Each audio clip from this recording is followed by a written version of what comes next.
सरस्वती नदी की कथा भारतीय संस्कृति और इतिहास में अत्यंत महत्वपूर्ण है।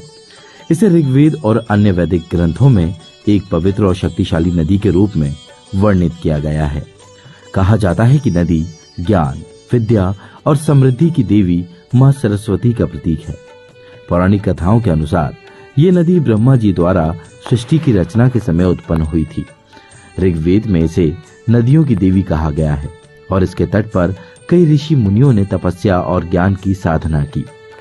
उत्तराखंड के चमोली जिले में बद्री धाम से लगभग 54 किलोमीटर आगे 17,950 फीट की ऊंचाई पर स्थित देवताल झील को सरस्वती नदी का उद्गम स्थान माना जाता है।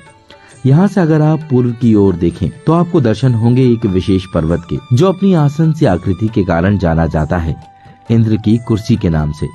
मान्यता है कि इंद्र की कुर्सी वही स्थल है जहाँ इंद्रदेव, जो कि देवताओं के राजा हैं, देवी देवताओं के साथ अपनी सभा के दौरान बैठते थे।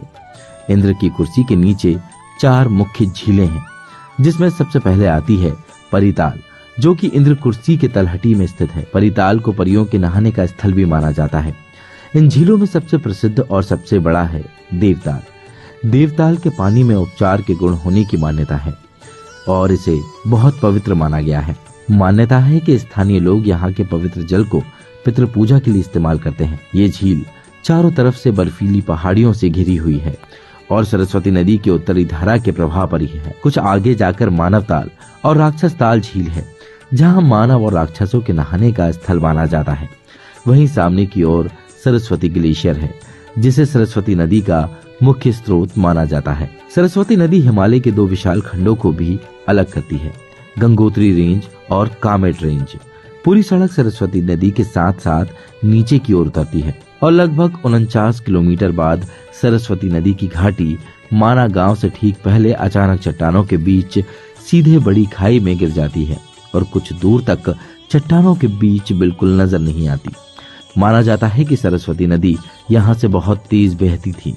इसी शोर के कारण वेद व्यास जी, जो गणेश जी को महाभारत का उल्लेख कर रहे थे, ध्यान नहीं लगा पाते थे।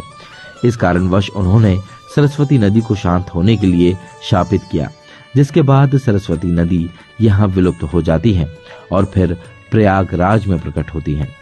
प्रयागराज में मां सरस्वती गंगा और यमुना में त्रिवेणी संगम से पहले सरस्वती कूप में दोबारा नजर आती है। भक्तों का विश्वास है कि इस कूप में स्नान करने से आत्मिक शांति और पापों का नाश होता है। ये स्थल विद्या और ज्ञान के साधकों के लिए एक पवित्र स्थान माना जाता है।